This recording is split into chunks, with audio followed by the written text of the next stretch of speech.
ऐसी सरकारें होती है। और लानत है हमारी बीजेपी सरकार, महेंद्रगढ़ की, हरियाणा की सरकार, जो कि ऐसे गरीब आदमी का ऐसा अच्छा हो जाए तो फिर उसको कोई परवाह नहीं होती।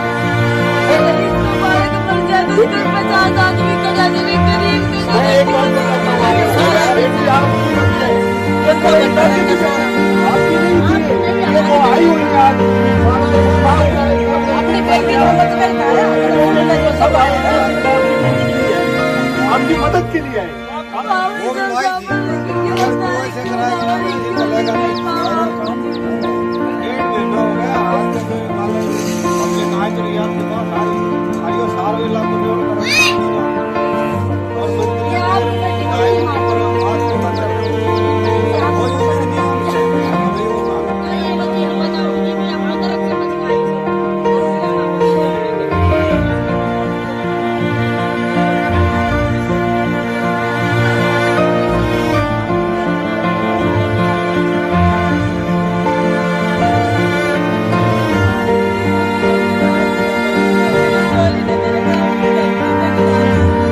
बताइए सर, आज जो यहाँ बेटी के सारे जितने भी आप साथी हैं उनके समर्थन में आए हैं, तो क्या कहेंगे सर? देखिए, आज इनका इस परिवार का हमने दुख दर्द सुना और वाकई एक बहुत चिंता का विषय है कि एक गरीब परिवार के साथ ऐसा उन लोगों ने किया और फिर हमारी जो सरकारें हैं वो अपनी आंखें मूंद के बैठी हुई हैं, जिसके ऊपर कोई संज्ञान नहीं लिया जा रहा। आज तकरीबन 2 महीने हो गए और मैं तो ये कहता हूँ कि लानत है ऐसे गुरुकुल के ऊपर, ताकि गुरुकुल में ही अगर ऐसा होएगा तो आम स्कूलों में क्या होएगा। इस सरकार का एक नारा है, बेटी पढ़ाओ बेटी बचाओ। ये बेटी पढ़ाओ तो बची कहाँ है, ये बेटियों को ही खा रहे हैं, लेकिन यहाँ कोई सुनने वाला नहीं। जैसे सुशांत का केस हुआ और अब जब उनके लठ आया तो हमारे सीएम साहब वहां जाकर के ये कहा कि ये केस जो है सीबीआई के हैंड ओवर किया जाए, और वो सीबीआई के हैंड ओवर हुआ, क्योंकि उसमें ये अपने स्वार्थ सिद्धि के लिए हर काम करते हैं, लेकिन एक गरीब परिवार का कोई सुनने वाला नहीं है।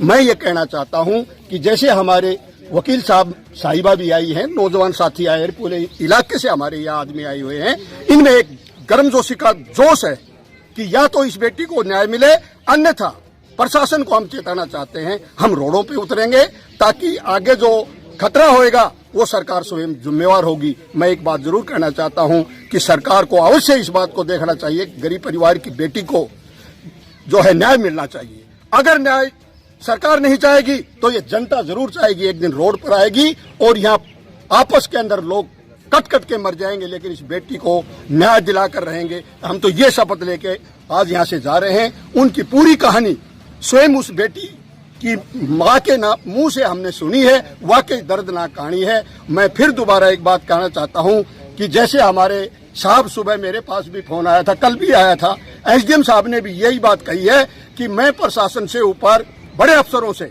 मैं लिंक में हूँ, क्योंकि उनका स्वयं भाई भी कमिश्नर रैंक से चंडीगढ़ में बैठे हैं। वो इस हालात के अंदर 2 दिन बाद या 3 दिन बाद स्वयं आकर के इनसे मिलेंगे और इनकी पूरी मदद करेंगे। और मैं भी ये बात कहना चाहता हूँ कि जो हमारे एसडीएम साहब संदीप सिंह का ग्रुप है, वो इस परिवार के साथ कंधे से कंधा मिला करके अगर इनको जरूरत पड़ी हमारे खून की भी, तो हम एक एक कतरा हमारा खून का इनको न्याय दिलाने के लिए हम देंगे। जैसे आज यहाँ पे समर्थन देने के लिए आए हैं आप, जितने भी वकील साहिबान हैं और भी सामाजिक संगठन के लोग यहाँ पर पहुँचे हैं, तो जिस तरह की हत्या हुई है और सारे सबूतों को मिटाने की कोशिश की गई है, तो क्या कहेंगे? जो सबूत मिटाए हैं, इससे साबित तो यही होता है कि वो लोग गलत है। अगर वो सच होते तो सबसे पहले पुलिस को इन्फॉर्मेशन देते, ना कि घर वालों को यहाँ पे, और फिर उसके बाद उसका अंतिम संस्कार होता। लेकिन इन्होंने गलत किया है, तो वो यहीं पे साबित होता है कि उन्होंने बच्ची के साथ रेप किया है, फिर उसके बाद उसकी जान के है। तो आपके इतने टाइम में जैसे आपने वकालत की है, और इस तरह का कोई केस आया है कि सीधा पोस्टमार्टम कराए बगैर अगर दाह संस्कार करवा दिया जाता है, तो इस तरह का केस कोई आपको नहीं? अगर ऐसा होता है तो फिर वो खुद ही दोषी साबित होता है इसमें। अगर किसी ने सुसाइड किया है, पहले पुलिस को इन्फॉर्म किया जाता है, फिर उसके बाद परिवार वालों को बॉडी सौंपी जाती है। ये तो इंडिया में शायद पहला ही ऐसा केस होगा कि बगैर इसके, इतने बड़े लेवल पे इंडिया का पहला ही केस है।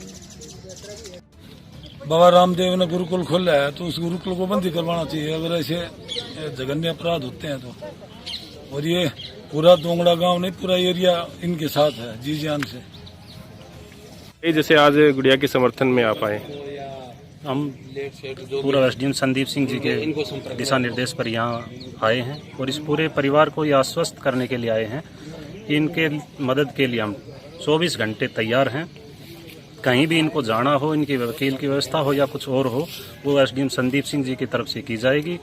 और सरकार से, ऊपर अधिकारियों से बात चल रही है और 1-2 दिन के अंदर एसडीएम संदीप जी भी यहाँ पहुँच रहे हैं और जो भी संभव मदद होगी वो हमारी तरफ से की जाएगी।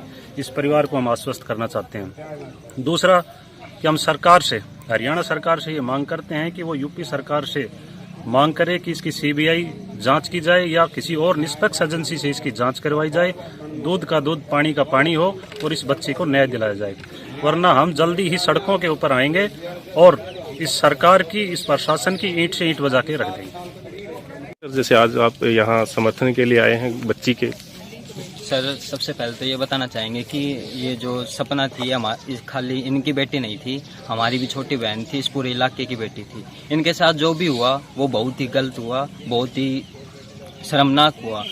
गुरुकुल जैसे संस्थान में अगर ऐसी हरकतें, घिनौनी हरकतें होंगी तो ये पूरे देश के लिए शर्म की बात है।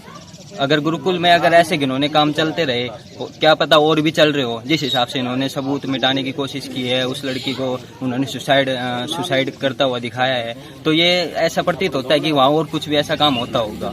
तो हम हरियाणा सरकार से अनुरोध करना चाहते हैं कि वो यूपी सरकार से सीबीआई जांच की मांग करे और उनको बताए कि इस मामले के बारे में अवगत कराया जाए। सबसे बड़ी बात ये है कि 1.5 महीने हो चुके हैं उस लड़की की डेथ हुई, लेकिन अभी तक कोई भी कार्रवाई या कोई भी किसी भी प्रकार का एक्शन नहीं लिया गया है। हम पूरा महेंद्रगढ़ का यूथ हम इनके परिवार के साथ हैं और जब तक इनको न्याय नहीं मिले